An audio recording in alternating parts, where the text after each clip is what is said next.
Yes. C is rhyolite and F is granite. Yeah. All right. Okay, orange, you're next. Here you go. Here you go, orange. What are the characteristics of a cadaver soil?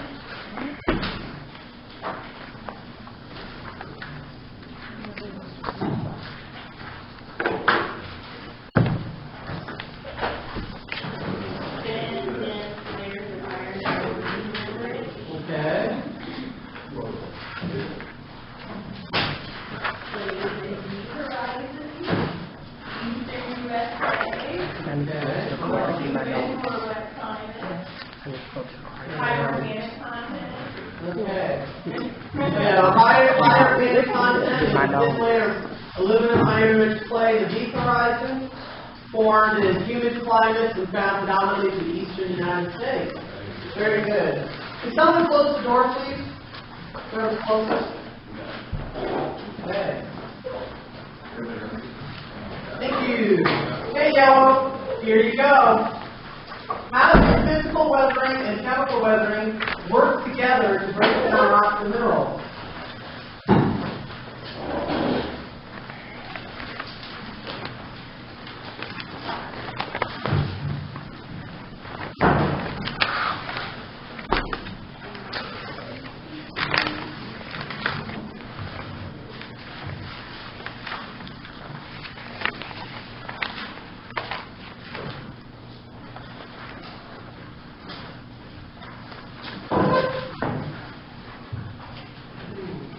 Yellow, you are out of time. Green, can you steal it?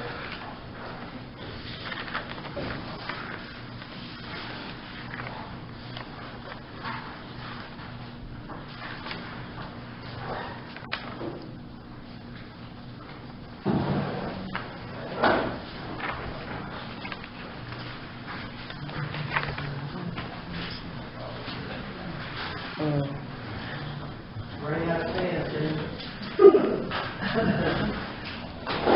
Sorry, Green, you're out of time. Oh, that question's going to have to go back in the deck. Yeah, there you go. Right into stick that right back in there.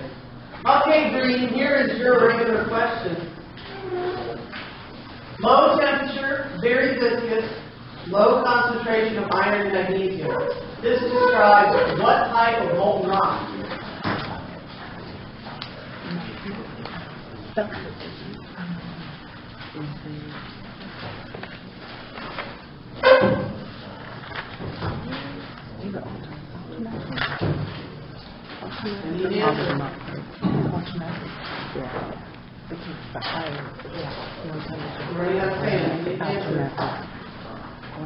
Automatic. I'm sorry, that is incorrect. Blue, can you steal it? Got some stumpers here.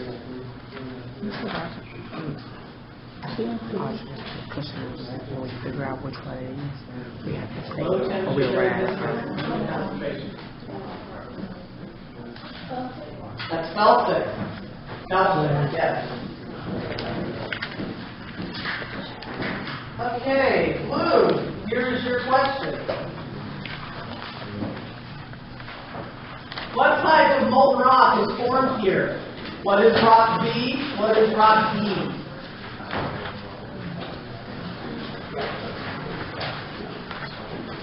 Rock B is dorite. I first. Diorite. And B?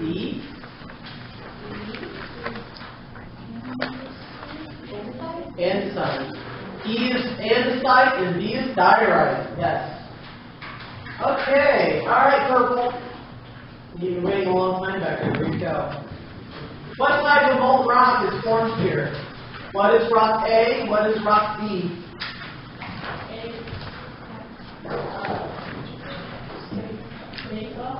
Okay. Yes. A is basalt and D is gabbro. Okay. Purple. Okay, red. You guys ready? How do igneous rocks form?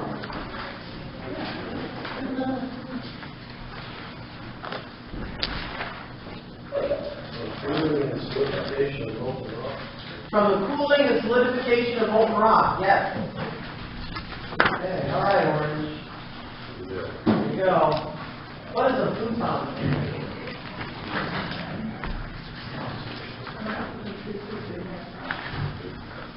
Anything else?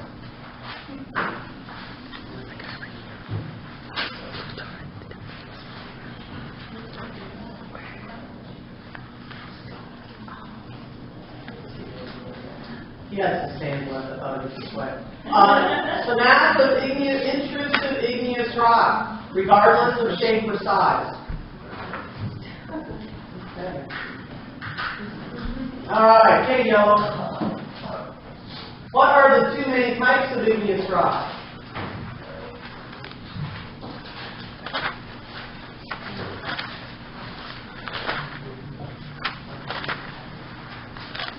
Confirm your group names. You got it. You're running out of hands here.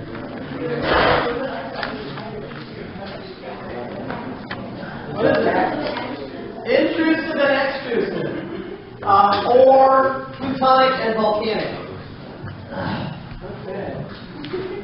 All right, Green, you ready? Here you go. Here's your question. Which sedimentary structure is pictured here? And that's a nice case down below. Ripples. Ripples, yes. It's a ripple mark. All right, Green. Okay, blue.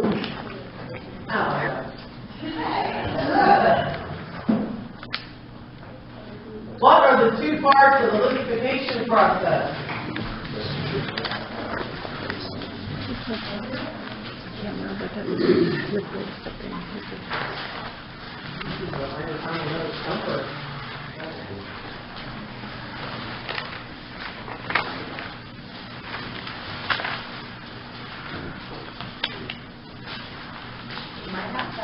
Yeah. Don't give an answer. You already have sand.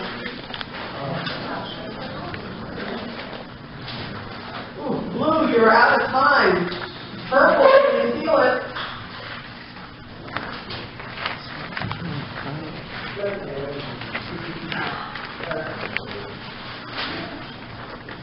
What are the two parts of the liquefaction process?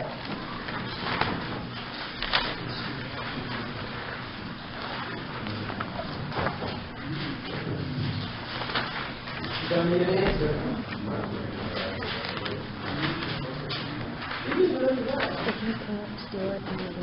I'm sorry, you're out of time, Purple. Oh, I was going to have to go back in the deck. There it goes. Okay, Purple, here's your regular question. Portland basins are formed, Portland sedimentary basins are formed by what type of plate tectonic activity?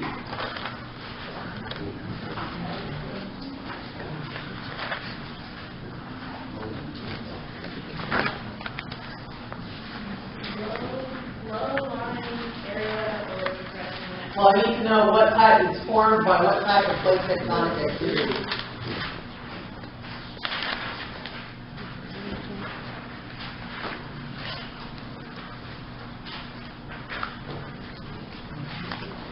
Ooh, I'm sorry, you're out of time. Red, can you feel it?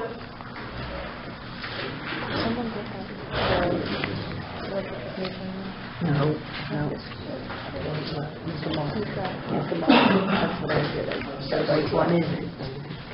Subduction's not. No. What type of plate boundary? I can cover. During that time. Convergent, yes. Portland basins are formed by mountain building. So it's convergent. Okay, Brad. Here is your regular question. What is lowest reaction experience?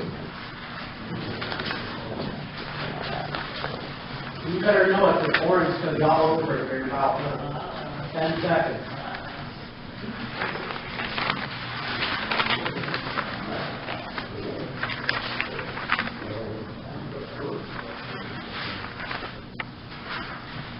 There are only these two cylinders, high density, dark color. This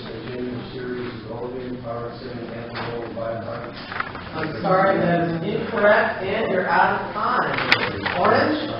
The sequence of the shift to the mineral crystallize or Yes.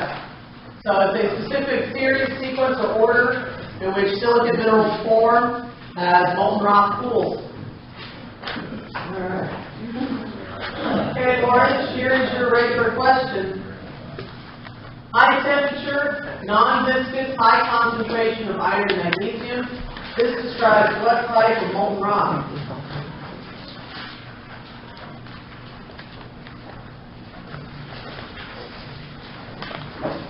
We've got some studying to do.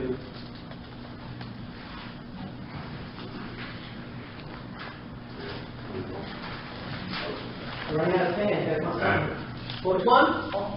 Which one are you going with? I need an answer. Map it. Yes, map it. Okay, yellow. Hope you're ready. Convergent plate boundary with subduction produces A, what type of volcanic igneous rock? B, what type of plutonic igneous rock?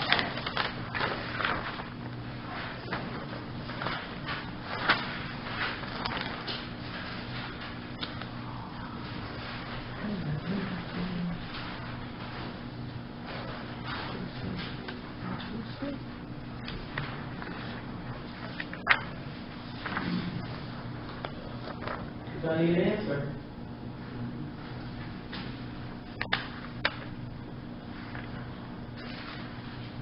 I'm sorry, yellow, you're out of time. Green, can you steal it?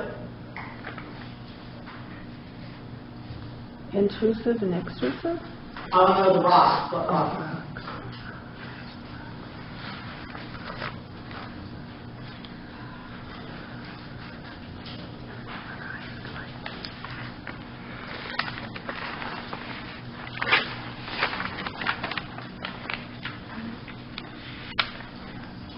Need an answer?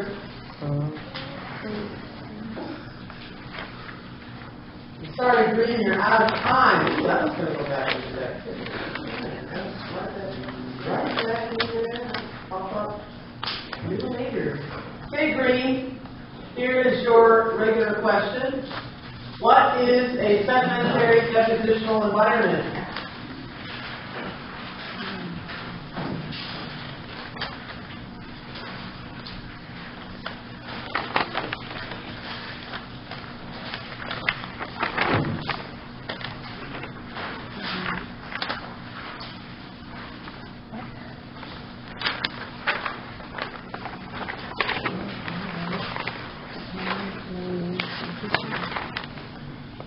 Continental? No, on a definition. What is it? Oh. What is it? Oh, well, we're sedimentary are deposited. I'm sorry, correct, and you're out of time. Oh, blue. Blue's next, right? Blue. Can you feel it? It's condition present in a place where anything is positive, right? Yes, it is the conditions present in an area when and where sediment is deposited. Yes. You snatched it right off the limb, Green. Okay, Blue, here's your question. What is sediment? Features that, backtrack. I stumped yesterday's class with this question. What is sediment?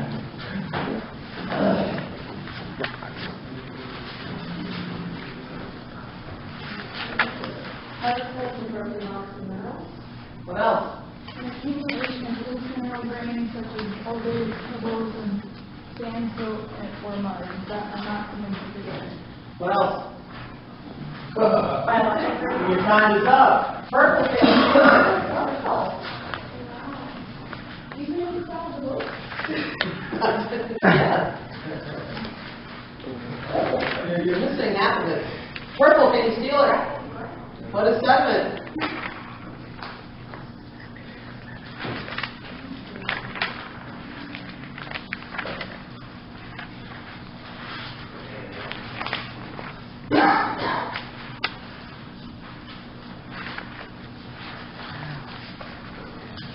You said 3 weeks in lab looking at sedimentary rock. What's that? What did you look at? Okay. I want to know, what is happening?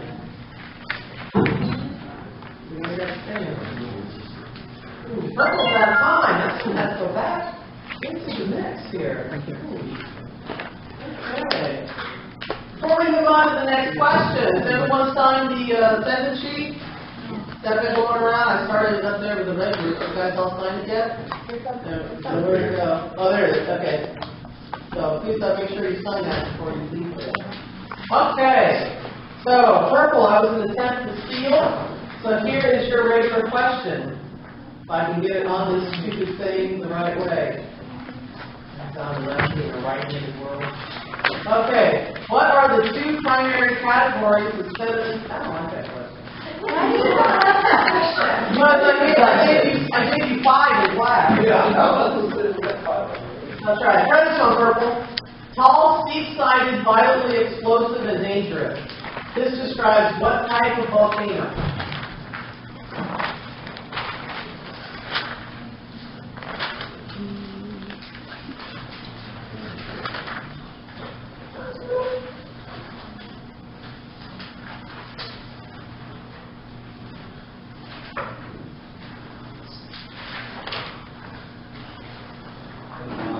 Composite volcano. Yes. Purple has confused itself. Okay, Brad, here we go. What are the two types of sediment?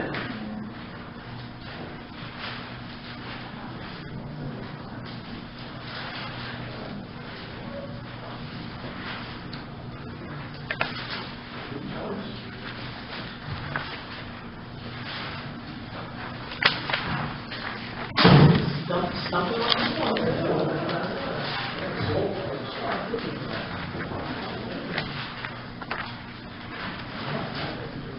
out of time, Red. Orange, can you steal it?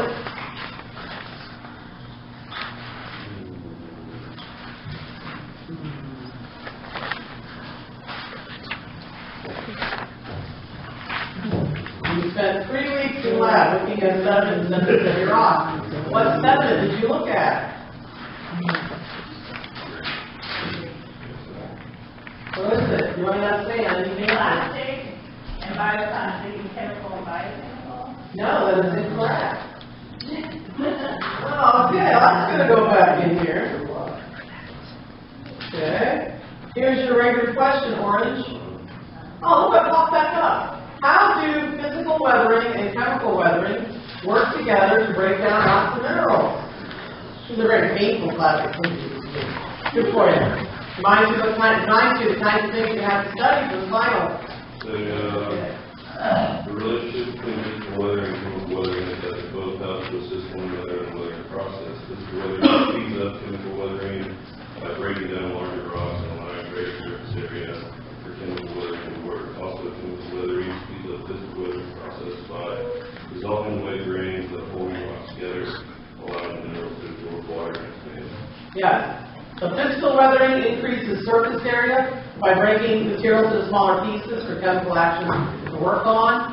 Chemical weathering drops the mineral hardness. It softens the minerals and rocks, makes them easier for physical processes to break apart. Okay, orange, you got your chip back. Okay, yellow, here we go, right up the top. What is erosion?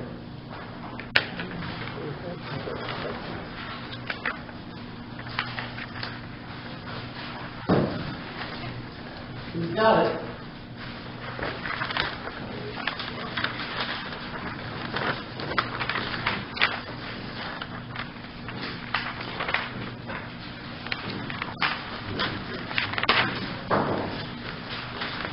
I had that on the board.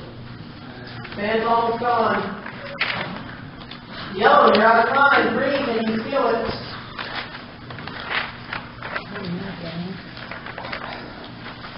What is erosion?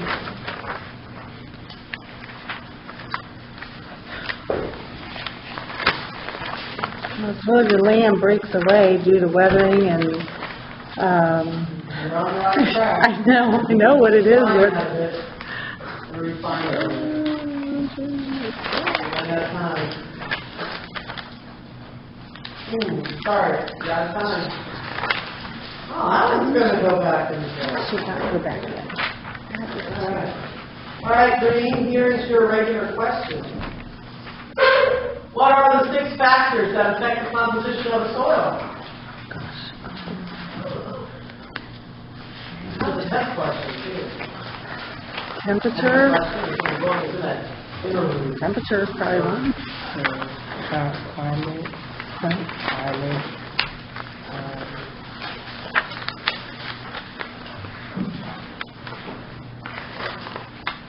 need an answer.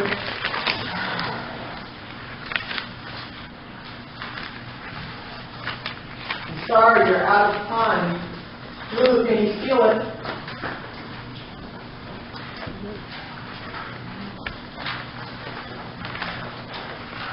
Climate, composition, slopes, and slowness, time, and vegetation. Yes, vegetation type, slope steepness, and substrate composition, what are the rocks underground made of? Climate, wetness, and time. Alright. Chip for Blue. Hey Blue, I just shuffled. Here's your next question. Are the following sedimentary rocks plastic or chemical? Micrite, chert, limestone, and rock salt.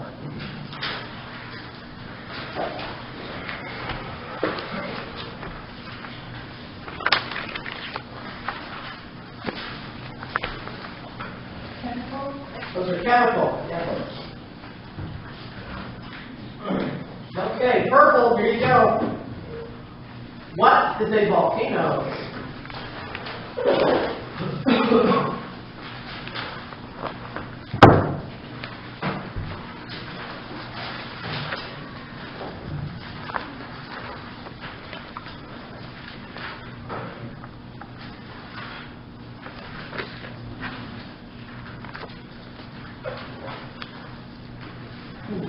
Purple, you're out of time. Red, can you steal it? Any opening that allows all rocks to reach the surface, any structure built up around that opening. Right, so any opening in the crust that allows molten rock to reach the surface. And also is the name of any structure that's built up around a hole by whatever comes out. All right, Red. Okay, Red, here is your regular question. What is a soil horizon, and what are the 4 most common soil horizons?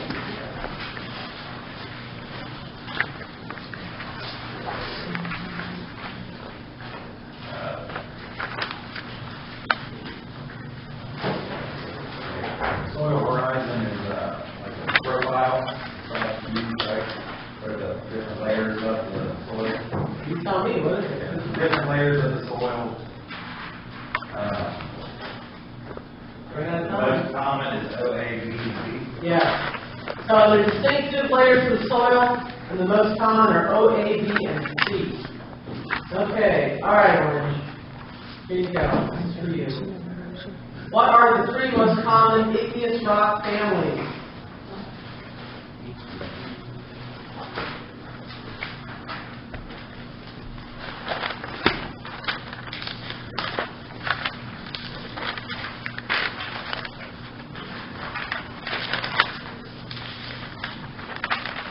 I was in the lab too.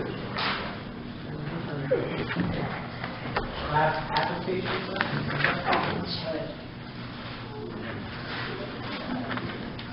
You are out of time, Orange. Yellow, can you steal it? Is it the gabbro basalt igneous rock family, the diorite andesite igneous rock family, and the granite rhyolite igneous rock family? Yes. Gabbro basalt, diorite andesite, and granite rhyolite. Yes. Yay! Okay, Green, here you go. Oh, you stole that, didn't you? Yeah, you stole that. So here's your regular question, Yellow. How are you getting on here? Are the following sedimentary rocks plastic or chemical? Okay, you get a chance to finish food. Yes, those are plastic. Sandstone, arkose, conglomerate. Okay. Green, here you go. Divergent plate boundary activity produces A, what type of volcanic igneous rocks, and B, what type of plutonic igneous rocks?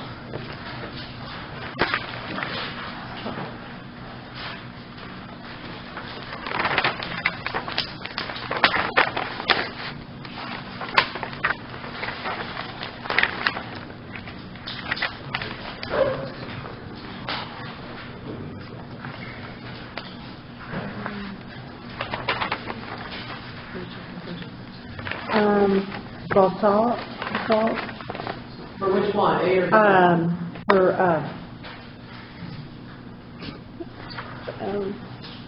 I think that's volcanic.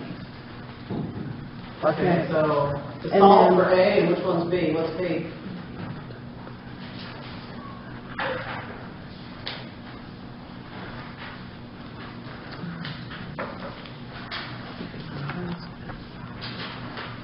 You're out of time. Blue, can you steal it?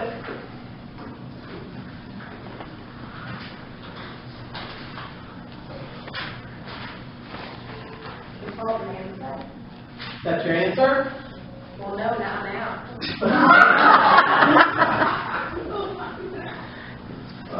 You running out of sand?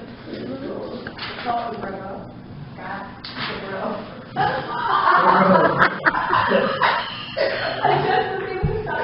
I know. Yes, we can tell. So what type of volcanic? What type of volcanic? Well, the volcanic rock is the salt, and the plutonic one is gas. You just got that, bro.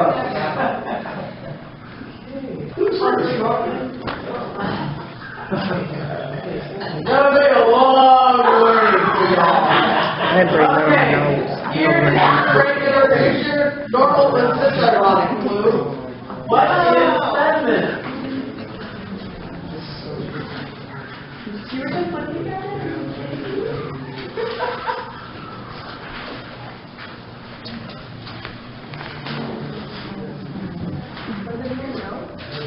Yeah, we're not sticking here.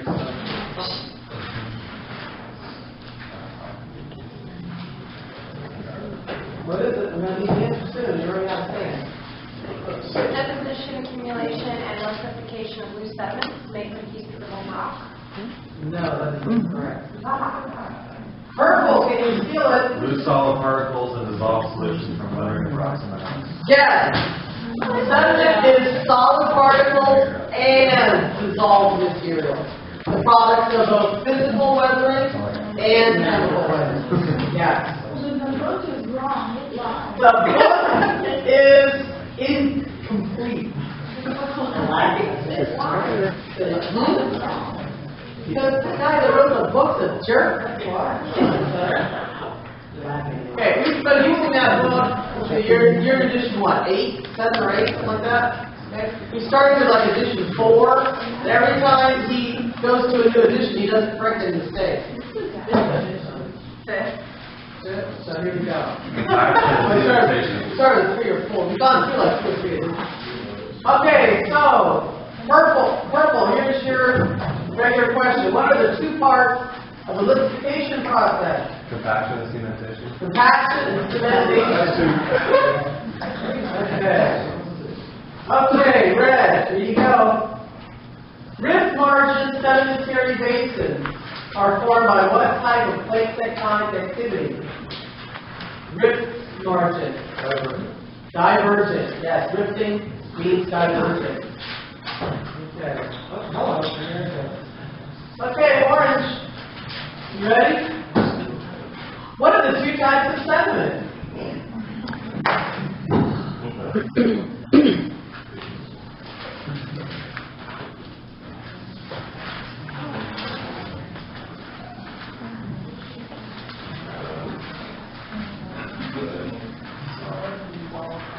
Solid and dissolved material. Yes. Solid particles and dissolved materials. Yes. I'm going to beat that into all of you. Okay, y'all. What are the 4 main types of sedimentary basins? homework, test question.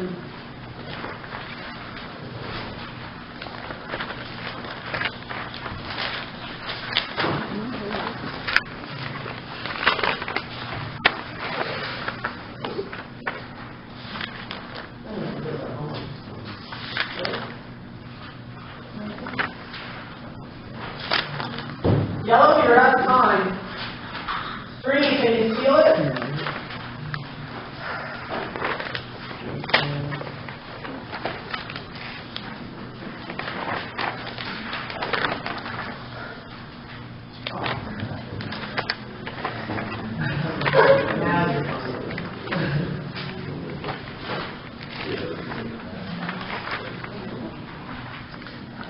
I need an answer, Green.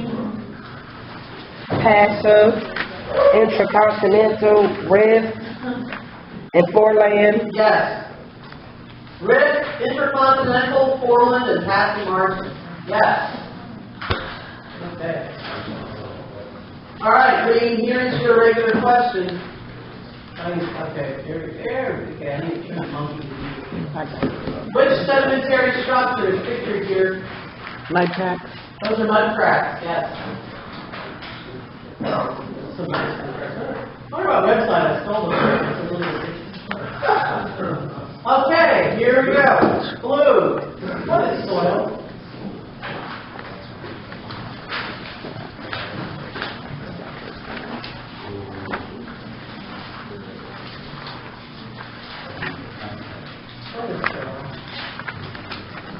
What is soil? These sediment piles that contain organic matter and support plant growth. Yes. Loose piles of sediment matter that contain organic stuff that can support the growth of plants. Yes. All right, purple. Here we go. What is erosion? Picking up and moving around the sediment by water and under ice. Yes. Picking up the movement of sediment. Yes. All right, Red. Here you go. Convergent plate boundary. Oh, this one again. Convergent plate boundary with subduction produces A, what type of volcanic rock, B, what type of plutonic rock.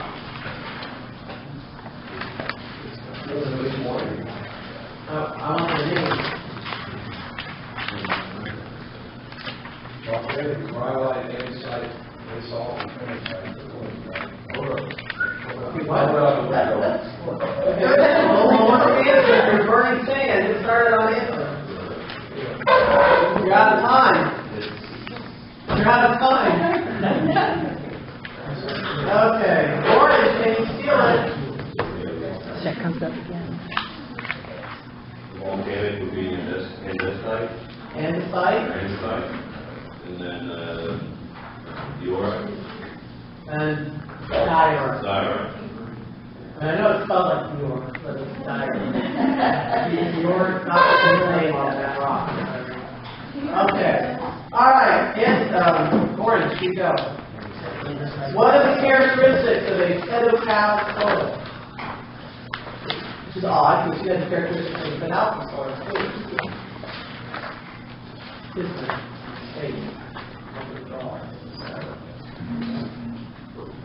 Green, dense, layers, deep horizon, western USA, Thin, dense layers of what would be horizon? Calcite, lychee. Okay, what else? less humid, dry climate, calcium and oxygen rich, low organic content, thinner. Okay. So thin, very little organic matter, dense, cement-like layers of caliche in the deep horizon. They're typical of dry, arid climates that are found throughout the western U.S. Okay. Orange is chip. Okay, yellow. When does deposition occur?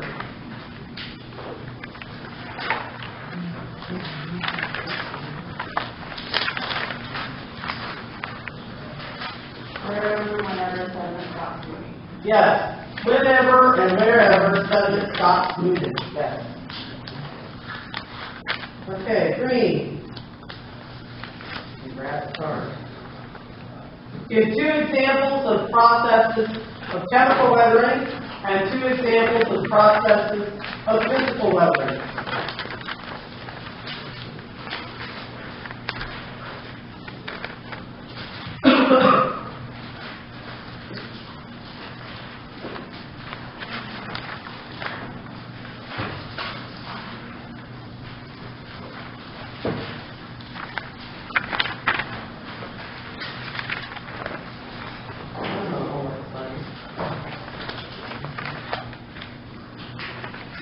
Sorry, you're out of time. Blue, can you steal it? Physical, abrasion and expansion. Okay.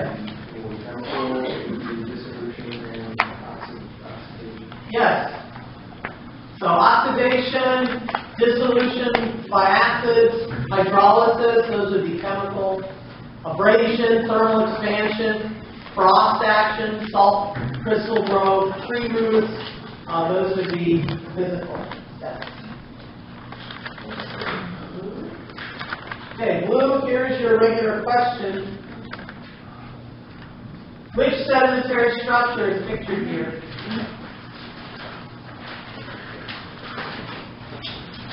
That's a tree, by the way. Right here, that's a tree. That's a tree. No, these are just really big features.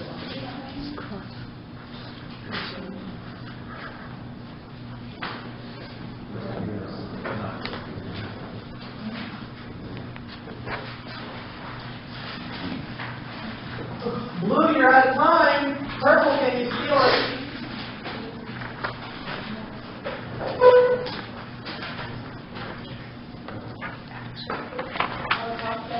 That's crop setting. Okay, Purple, your regular question. What is weathering? Physical and chemical breakdown of rocks and minerals and falling molecules and dissolved matter. Yes. Yes. Okay. Now we're going to have that's our last round, so this is the last question for red, and then I'll just pick questions at random out of the deck. Okay? So red, here's your question. How do sedimentary rocks form?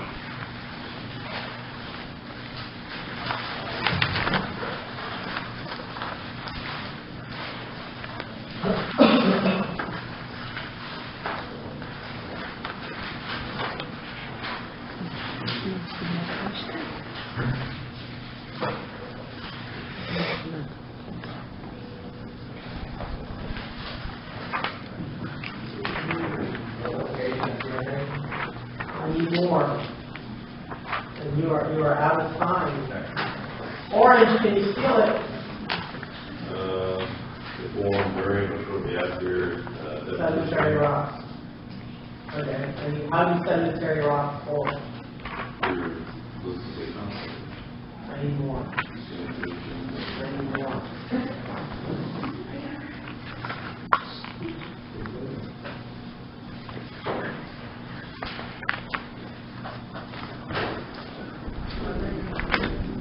No. I'm sorry, you're out of time. Oh, let's go ahead and go back. Sedimentary rocks form from the deposition, accumulation, compaction, and cementation of loose material or dissolved matter. So you guys in red, you had half of it, and you had the rest of it. Okay. All right. So orange, give them a good shuffle. I don't even look. Right out of the middle. Here you go. Oh, it's one of your favorites. A convergent plate boundary with subduction produces what type of volcanic and what type of plutonic? The index type is volcanic and diorite. Alright, there's orange. Yellow! Let's see. This one's good. Here we go. Oh man! Which sedimentary structure is pictured here? Frost bedding. Boy, that was a lucky pick. I'm going to shake them up again. Okay, Green. Another look at, oh, I know. Oh, is it bothering you? Yeah. You're gonna bother this one. Okay. Okay, I got to check. I guess, right? Okay. Okay, here we go, Green. Are the following sedimentary rocks plastic or chemical? Micrite, chert, limestone, and rock salt. Plastic, Are they plastic or chemical? chemical. They're chemical. Those are chemical. Okay. Alrighty then. Woo! Taking really good particles here.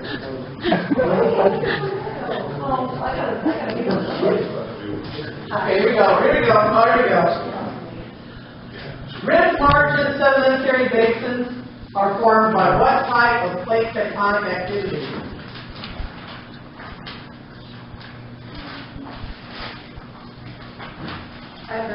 Divergent, yes. Okay, purple. I know, you're back and you're thinking, oh, come on. What are the 2 steps of liquefaction? Right? Okay, here we go. Focus for a second. Here we go. How do igneous rocks form?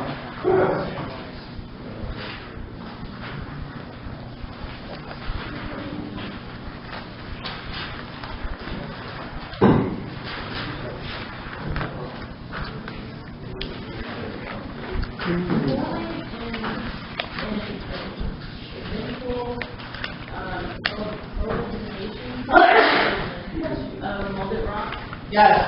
Cooling and eventual solidification of molten rock. Yes. Okay, so hopefully that gives you guys a little bit of an idea of what you're going to have to be studying for the upcoming final exam. These questions and their answers are on eLearn. They become visible at 1 o'clock.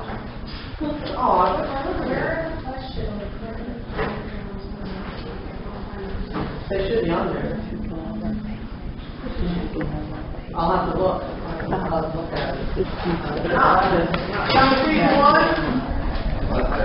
where's that attendance sheet? Go ahead and pass that forward, please. Couple of those goalies right. Well, I'll just remind me of her. Do I remind her? Okay. Let's see here. That has a high enough porosity and a high enough permeability to hold water and to allow it to flow to a well fast enough to maintain adequate water pressure and a home resistance. And that layer of rock or sediment is called an aquifer, literally meaning water flow. Now there are several different types of aquifers, but there are 2 that are most common. There's confined and unconfined. And we'll start with the unconfined system.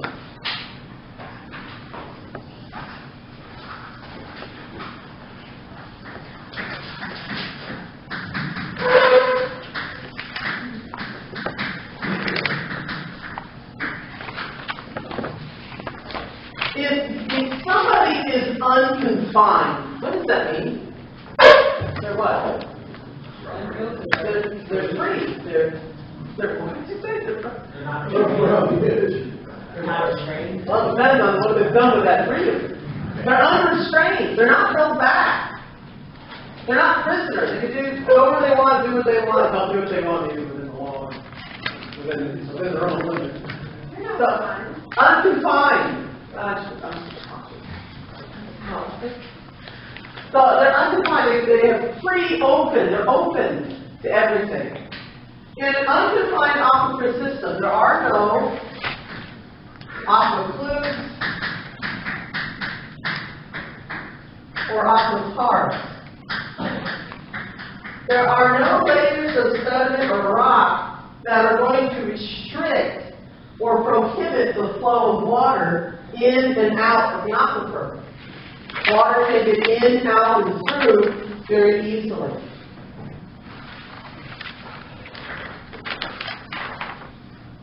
our ground surface is our house. We're going to make it cold now. This is our house. If we start digging into the ground, in the near surface, we'll find a layer of soil, sediment, and rock that is mostly full of air. Most of the pore spaces are empty. They don't have water in them. They have gas or air in them. This is the zone of aeration.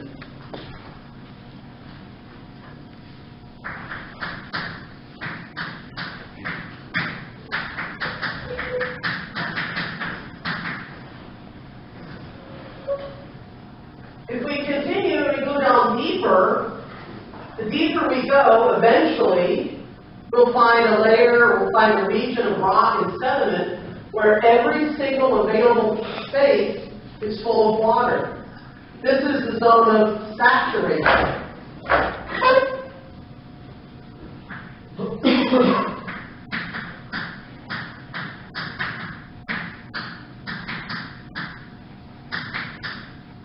I can spell saturation.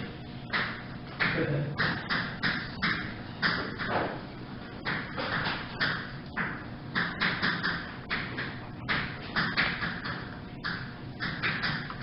All of the available pore space has water in it. It is saturated. It's soaked.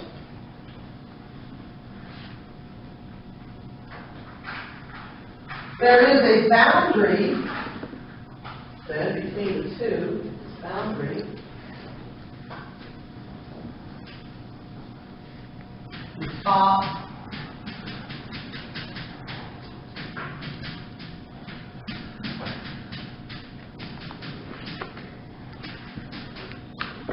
That's called the water table.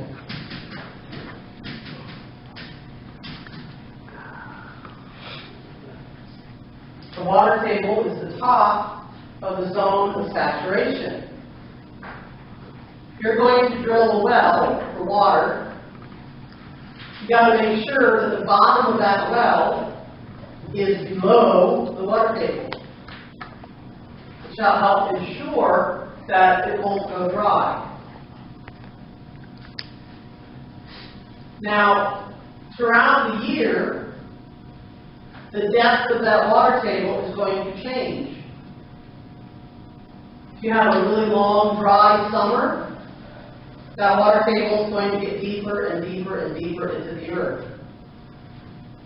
If you have a really wet spring with a lot of maybe winter snow melt, that extra water is going to fill that up, and that water table can be all the way to the surface, allowing you to have ponded water or water that hangs around in low-lying areas in your yard.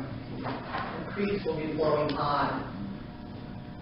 So in an unconfined system, that water can fill all the way to the surface. Depending on season and location, you may have to drill a few tens of feet or a few hundred feet. This whole thing is your aquifer.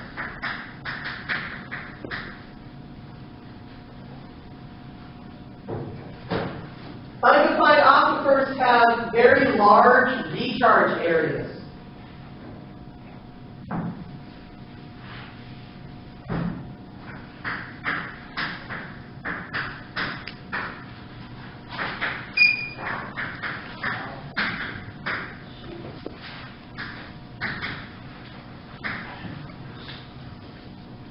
Recharge area. If you're going to recharge a battery, what's that mean? What are you going to do? What are you going to do to the battery? If you're going to recharge it, you're going to put the charge back in the battery. You're going to re-establish it as a battery. You're going to refill the battery with electrical charge. If you're going to recharge an aquifer, what does that mean? Put water. You put the water back in, you're going to refill it. That's part of the hydrologic cycle. Water flow goes in and out of the groundwater system. When it goes in, it's called recharge. When you have a lot of people, industry, agriculture, using groundwater that needs to have access to being refilled.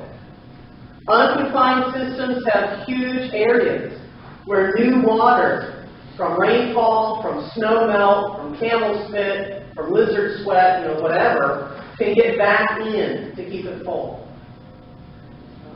Here in southwestern Ohio, we're sitting on one of the world's largest unconfined buried glacial valley aquifers.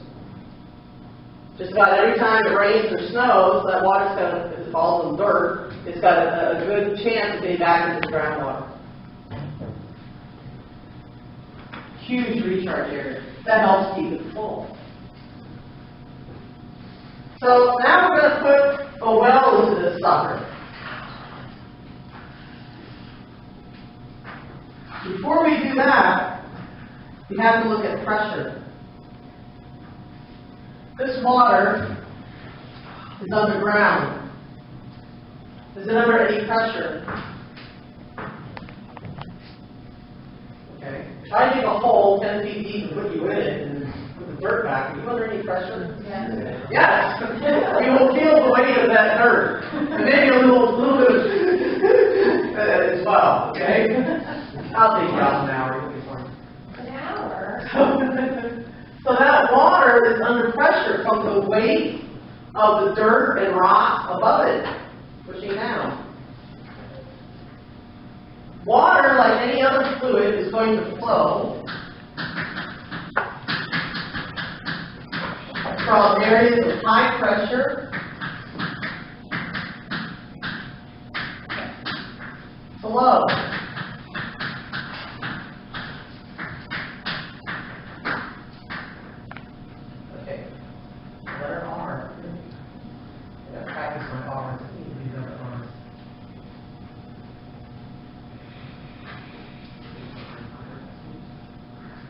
Just like if you had a can of cheese whiz, and you took a Phillips screwdriver, and you punctured the can of cheese whiz, where's the cheese whiz coming out? The valve or the hole? The hole. I don't recommend it. Everywhere. Yeah. Scientists usually try something at least once. Does that really happen? Yes, it does. Why? Because that cheese whiz in the can is under pressure. When you put a hole in it, you release the pressure. It's the same way if you blow a balloon and you let it go, it's right all over the place. You're letting out the pressure. So water will flow from high pressure to low. So we use that, and that's how a well works. When you drill a well, what are you physically putting into the ground? A hole.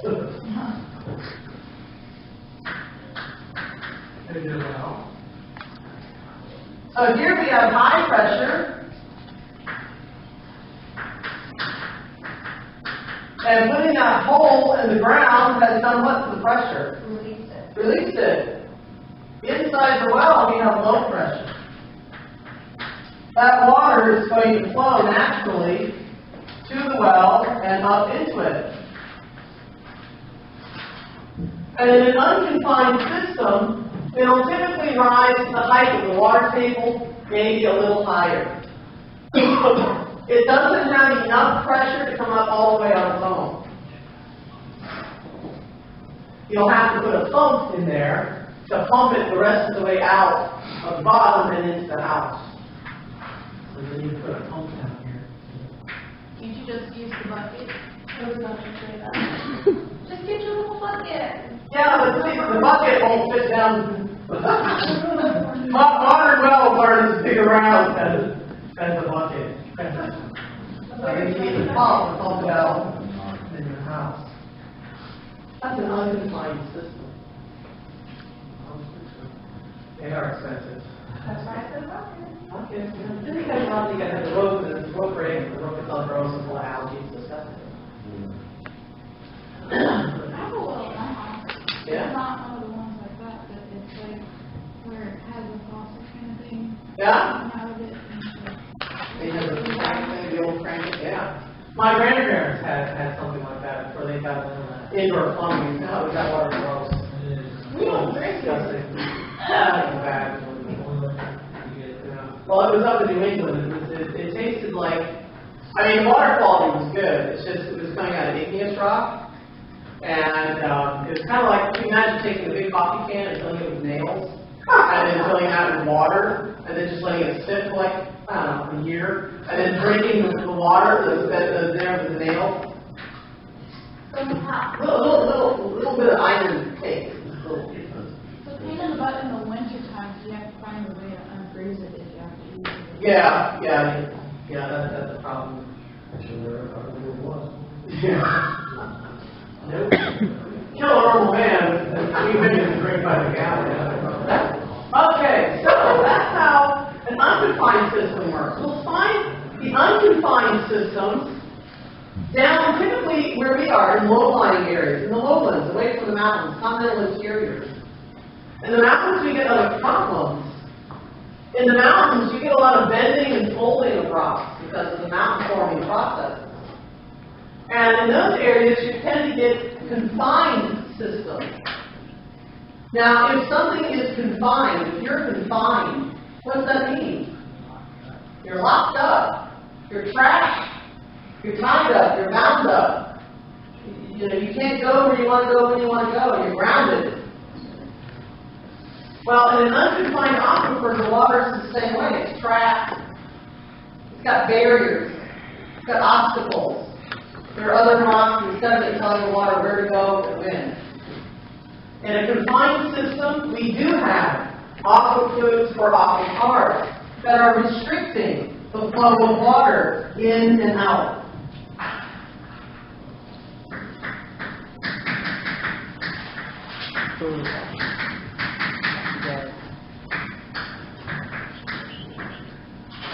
Have aquifers and or aquifers.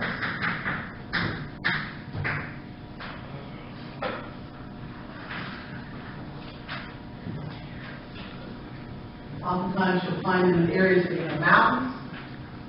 You might have big folded layers.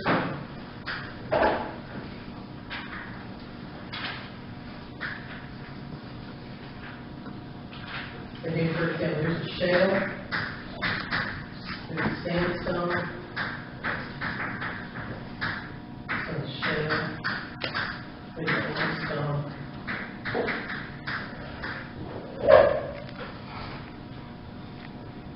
Throw in some sedimentary rocks here. Now, sandstones are made of sand, our little tiny sand grains all put together. Shales are made of clay.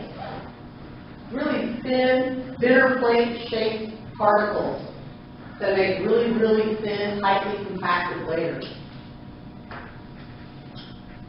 What's probably going to be the aquifer? Sandstone.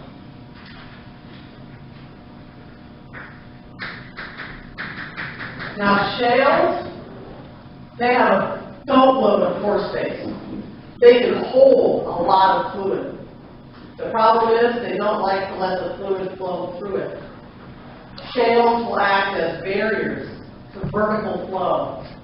They don't like to let liquids move through them up and down. Shales are often good aquifers and sometimes good aquifers. They will greatly limit the flow of water and in some cases absolutely prohibit them. So the shale here, aquifer,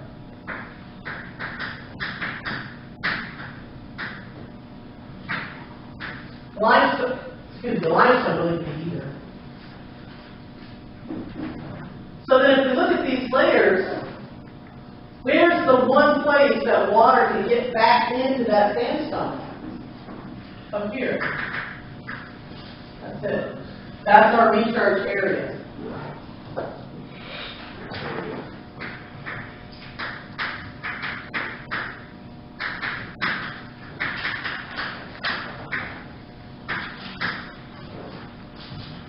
That's another problem with confined systems. You know, if you're unconfined, you get hungry, you get in the car, you go to McDonald's, you go to Burger King, you go to Meijer, you pick up a salad, you go wherever you want, you go to Olive Garden, you pick up something at Christians or whatever, you go get something to eat, go to the vending machine, get some chips. If you're confined, you only get food and water when someone remembers to bring it to you. And you only get what they give you. So having a large, very small recharge area means that sandstone can run out of water pretty fast. And that water is going to back up in that sandstone. It can't really go anywhere else. And so these systems often have a very elevated life.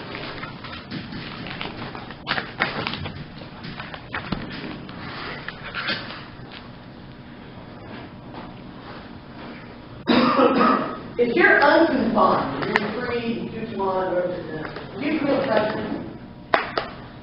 You're like, oh, I got this whole day. Get all of it. I'm going to go to Mary's and have a pizza. I'm going to go shopping. I'm going to go home and get comfortable and sleep the rest of the day. Screw it. I'll do my homework some other time. You don't have any pressure. You're free. Do whatever you want. I'm sorry. But if you're confined, are you under pressure? Yeah. You get that way sometimes in the wintertime where we get stir crazy. You get trapped in the house, nothing to do, and get out and do something, I'm going to go somewhere, I'm out of my mind. Well, this aquifer is going to be the same way. It's confined, it's trapped. There's only one place for that water to go, and that's the packing of that sandstone. It can't go anywhere else. In confined aquifers, we have the capacity to build a lot of pressure.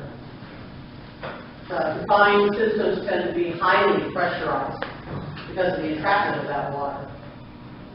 And we'll pick up with that on Thursday. Remember, I'm going forward to turn this today by 2.